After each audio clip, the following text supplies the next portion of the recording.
Welcome back friends. चलो हमारा lesson number 10 agriculture को हम थोड़ा आगे बढ़ाते हैं।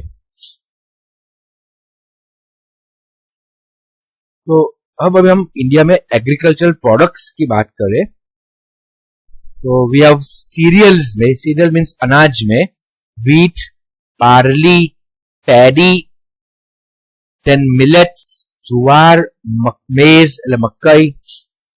मिलेट्स एक पूरी फैमिली है, बाजरा ज्वार का पूरा फैमिली है। देन पल्सेस, कठोल में मूंग, तुअर, बंगाल ग्राम, चना, वाल और मट। तेल के बीए में ऑयल सीड्स में ग्राउंडनट, सेसम, सोयाबीन, मस्टर्ड और भी बहुत सारे हैं। बेवरेजेस यानी पीना जो है, tea, coffee, cocoa, hot drinks बोलते हैं बेवरेजेस। कैश क्रॉप में कॉटन, शुगरकेन, जूट और टोबैको। एंड अदर क्रॉप में फ्रूट, वेजिटेबल्स एंड फ्लावर्स। लेकिन क्लाइमेट के हिसाब से, सीजन के हिसाब से मेनली क्रॉप्स के डिवीजन हम तीन प्रकार से करते हैं। We have kharif crop, rabi crop and zaid crop.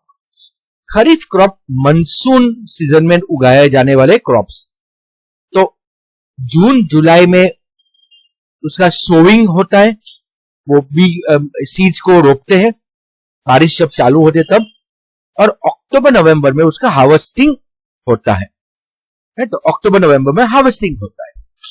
तो यू कैन सी जून से चालू होकर अक्टूबर या जुलाई से नवंबर तक का ये पीरियड है। ऐसा क्यों? बिकॉज सी बारिश जो है ना, इंडिया में अलग जगह पे अलग समय पे बहती है। लाइक साउथ इंडिया में, केरला में तो 2 जून के आसपास बारिश आ जाएगी। महाराष्ट्र तक जून की 10 तारीख तक बारिश आ जाती है। लेकिन नॉर्थ इंडिया तक वो जुलाई आते आते बारिश बैठती है। तो season would be July to November. कौन से क्रॉप्स बारिश पे डिपेंडेंट है? तो वी हैव पैडी, એટલે राइस, मेज, मिलेट, कॉटन, ये सब खरीफ क्रॉप है, यानी वो मानसून के crops.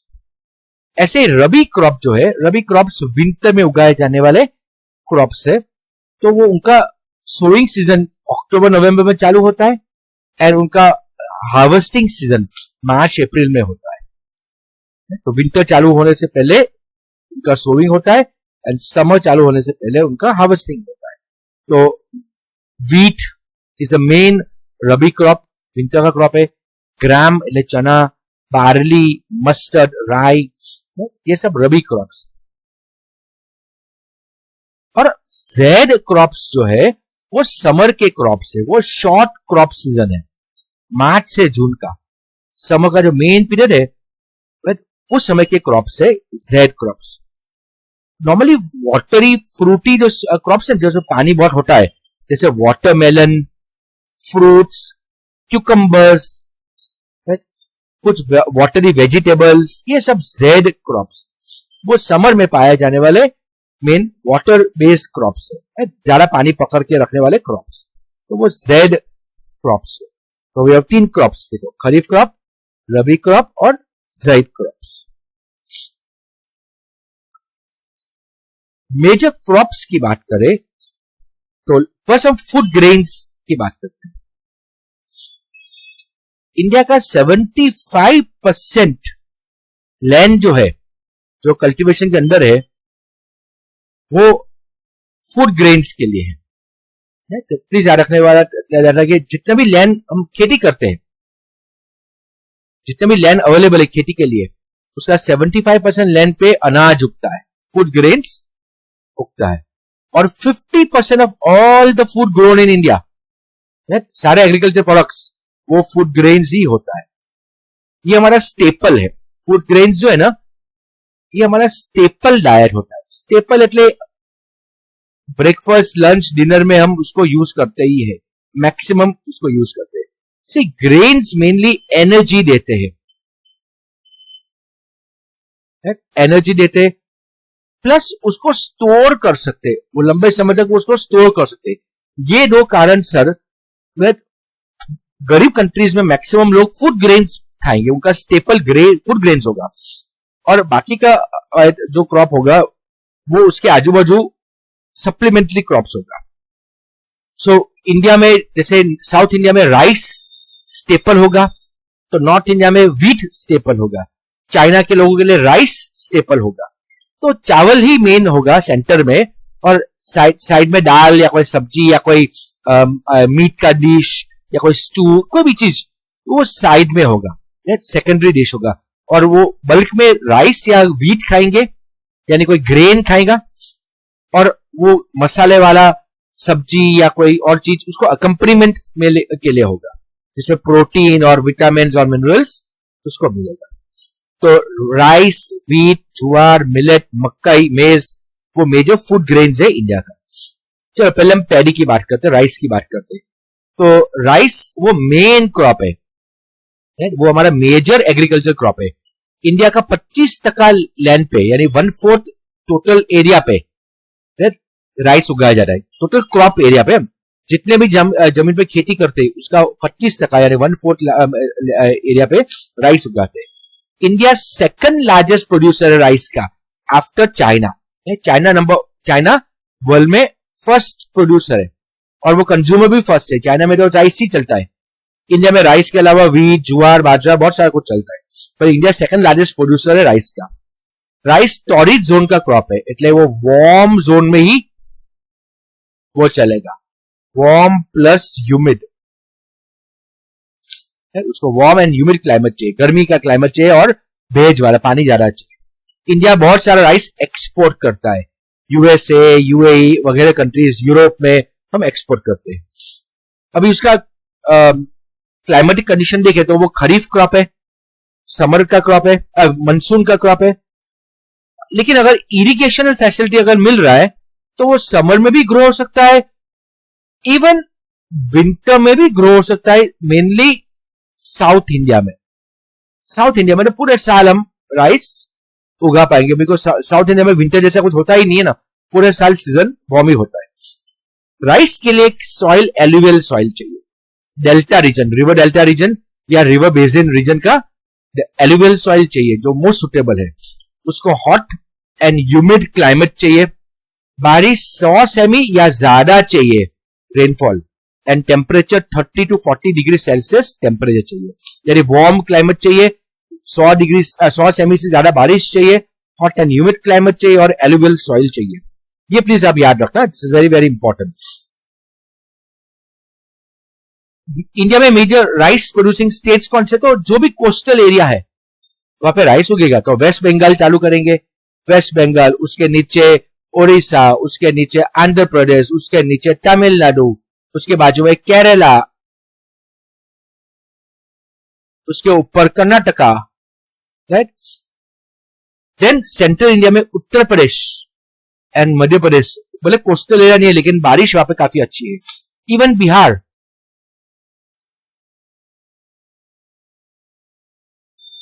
You can see West Bengal, Tamil Nadu और बिहार में तो साल में 2 बार राइस ग्रो करते हैं। बिहार में नदियों का पानी बहुत है, तमिलनाडु में विंटर रेन होता है, रिट्रीटिंग मानसून, એટલે 2 बार बारिश होती है। वेस्ट बंगाल में गंगा का पानी की वजह से बहुत पानी है, वो गंगा ब्रह्मपुत्र का, इसलिए वहां पे 2 बार साल में राइस ग्रो करते हैं।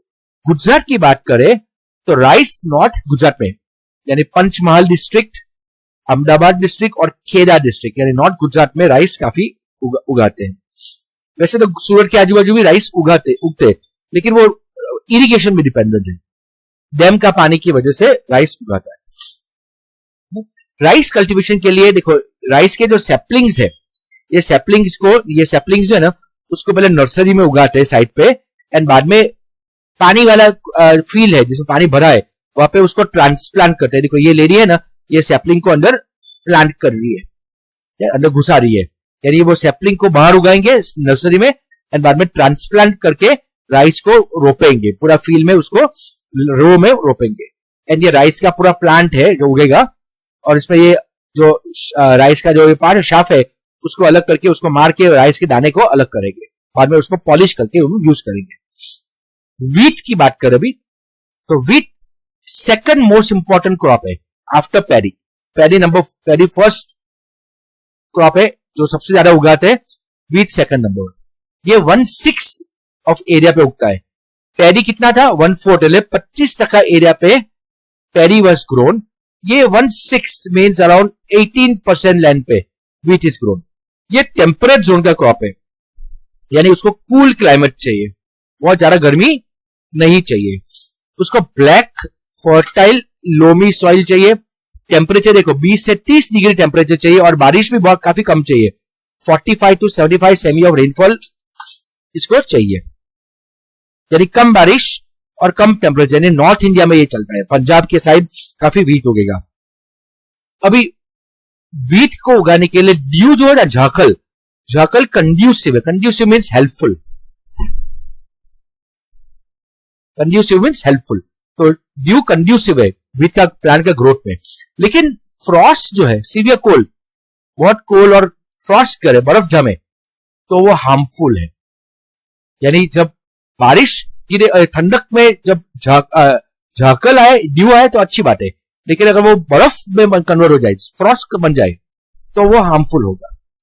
नॉर्मली व्हीट इंडिया में इरिगेशन से ग्रो होता है। पंजाब में जो पानी, नदियों का पानी में से, नहरों में से उसको उगाते हैं। तो UP is the main producer of wheat, maximum amount UP में, लेकिन पंजाब और हरियाणा में हाईएस्ट पर हेक्टर प्रोडक्शन होता है व्हीट का। पर हेक्टर ज्यादा, मैक्सिमम उसकी प्रोडक्टिविटी हाई है। यानी इसकी बात यानी ये है कि प्रोडक्शन वाइज यूपी है एंड प्रोडक्टिविटी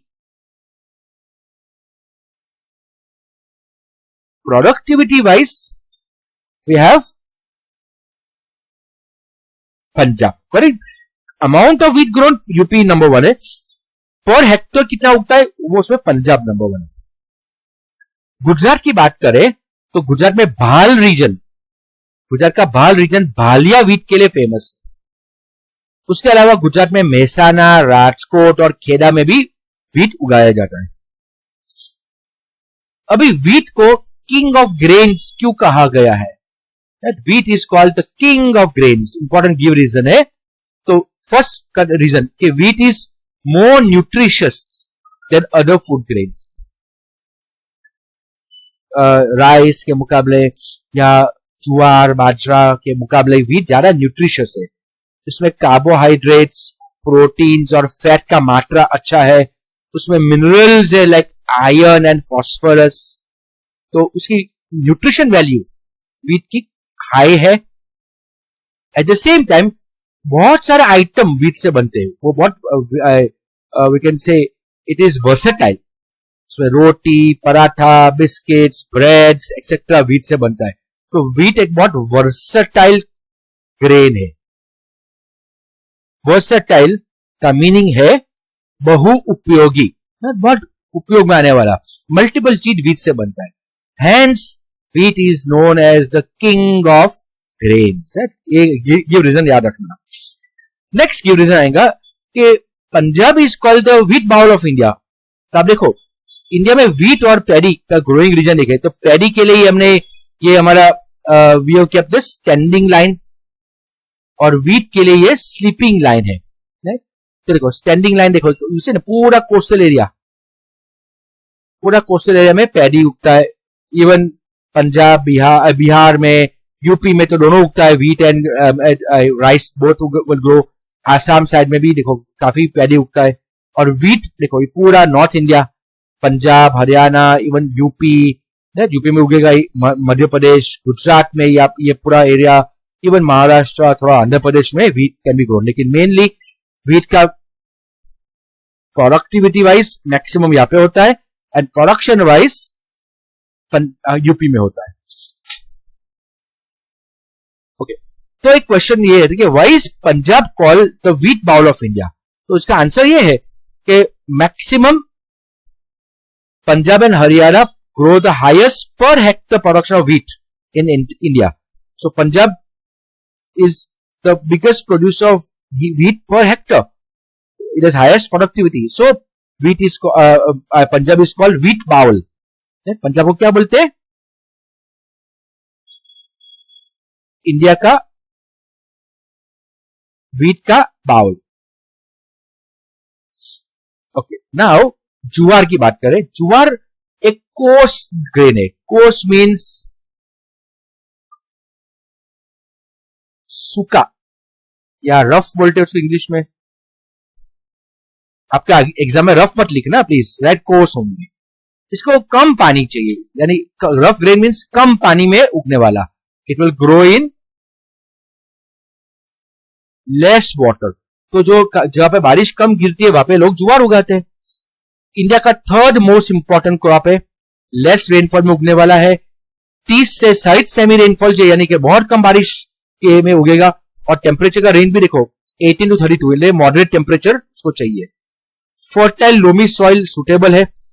मेनली देखो महाराष्ट्र, कर्नाटका, मध्य प्रदेश, आंध्र प्रदेश, तमिलनाडु ज्वार के लिए फेमस है। उसमें महाराष्ट्र में भी ज्वार में फर्स्ट है, second is Andhra Pradesh, third would में मे बी गुजरात। गुजरात ज्वार के लिए थर्ड है। अभी बाजरा की बात करें, मिलेट्स या बाजरा की बात करें, बाजरा ऑल्सो देखो उसको temperature 21 to 24 degree Celsius temperature चाहिए। 40 से 50 सेमी रेनफॉल, यानी कम बारिश में चलेगा। सैंडी सॉइल में उगेगा, लेस फर्टाइल सॉइल में भी वो उग जाएगा। सो राजस्थान मैक्सिमम बाजरा ग्रो करेगा, यानी highest quantity first number Rajasthan है। उसके बाद आया Gujarat, then Maharashtra, UP, Haryana. UP भैया तो सब में आएगा, कोई भी क्रॉप ऐसा नहीं है जो यूपी में नहीं उगेगा, इतना फर्टाइल है। गंगा, यमुना, गोमती, गंडक, घाघरा, कोसी, बेतवा, केन, सोन, दामोदर, ये सारे रिवर यूपी में पास हो गए। तो यूपी रिवर से भरा है और फर्टिलिटी से भरा है, पूरा प्लेन एरिया है। तो क्रॉप के लिए, खेती के लिए यूपी आइडियल है। यूपी और बिहार में अकेला में इतनी क्षमता है कि पूरे इंडिया को खाना खिलाए और फिर भी खाना बचेगा तो फॉरेन में बेच सकते हैं। अगर एग्रीकल्चर को बढ़ावा देना है और ध्यान रखे यूपी का और बिहार का, तो वो दो स्टेट तो रिच हो जाए, पूरा इंडिया का भी उद्धार हो जाए। गुजरात की बात करें तो गुजरात में बाजरा नॉर्मली नॉर्थ इंडिया में, नॉर्थ गुजरात में बनासकांठा, देन कच्छ एंड साबरकांठा में उगता है। बाजरा again it's a very coarse crop, जैसे हमने ज्वार में लिखा ना, it's a coarse grain. In fact हम ज्वार का रोटला खा पाएंगे, अच्छा लगता है, बहुत मस्त लगता है, कुछ सब्जियों के साथ, ग्रेवी वाली सब्जियों के साथ ज्वार का रोटला बहुत मस्त लगता है। बाजरा तो आप इतना सूखा होगा कि आप ज्यादा खा ही नहीं पाएंगे। जिसको बाजरा खाने की आदत है वही खाएगा, वरना हमें तो नहीं पसंद आएगा। रोटी भी जारी बनेगी। राइस एंड व्हीट की रोटी एकदम पतली बन सकती है। ज्वार का रोटला थोड़ा पतला बनेगा लेकिन जारा बनेगा, लेकिन बाजरा का तो एकदम फुल स्केल जारा रोटला बनेगा, कड़क जारा बनेगा। देन मक्काई, मेज इज मक्काई। वो नॉर्मली हिली स्लोप में उगाते हैं। उसको black, hard, Rocky, well drain soil चाहिए। 50 से 100 सेमी रेनफॉल चाहिए। 21 से 27 डिग्री से टेम्परेचर चाहिए। पूरे इंडिया में हिली एरिया में, यानी मध्य प्रदेश, महाराष्ट्र, गुजरात, कर्नाटका, यूपी में मेज is grown. Mainly hilly areas के लोगों का ये मेन फूड है। मेन फूड का मीनिंग है क्या? स्टेपल। लेकिन ये जो मैं बात कर रहा हूं, ये मैं देसी मक्कई की बात कर रहा हूं। मैं देसी मक्कई की बात कर रहा हूं जो हिली एरिया में उगाते हैं। आज हम अमेरिकन मक्कई भी हम उगाते हैं, अमेरिकन कॉर्न भी हम उगाते हैं। ये हाइब्रिड मक्कई है, ये हाइब्रिड मक्कई है और उसको हम फार्म में उगाते हैं, फार्म लैंड में उगाते हैं जहां वाटर अवेलेबल होता है। हाई वाटर अवेलेबल एरिया में फार्म में हाइब्रिड सीड्स हम प्लांट करके हम ये अमेरिकन कॉर्न उगाते हैं और उसका मार्केट में उसका अलग बाजार है ना, अमेरिकन स्वीट कॉर्न मार्केट है ना। तो कॉर्न फ्लावर बनाने के लिए ये देसी मक्कई चलता है, लेकिन जो मक्कई का बूटा हम खाते हैं, मक्कई को पिज्जा में जो यूज करते हैं, सूप में डालते हैं, वो हम स्वीट कॉर्न यूज करते हैं। और वो स्वीट कॉर्न है जो है बड़े दाना वाला, वो अमेरिकन मक्कई, वो हाइब्रिड है, वो तो अलग से खेती है। वो हिल एरिया में नहीं, ये तो प्लेन एरिया में उगाते हैं जहां बारिश या पानी मिलता है। ऑलराइट, सो हम यहाँ पे अटकते हैं। हमने ग्रेन्स ऑफ इंडिया का टॉपिक किया, अभी पल्सेस और वो जो नेक्स्ट आगे का जो क्रॉप्स है वो हम अगले वीडियो में हम लेंगे।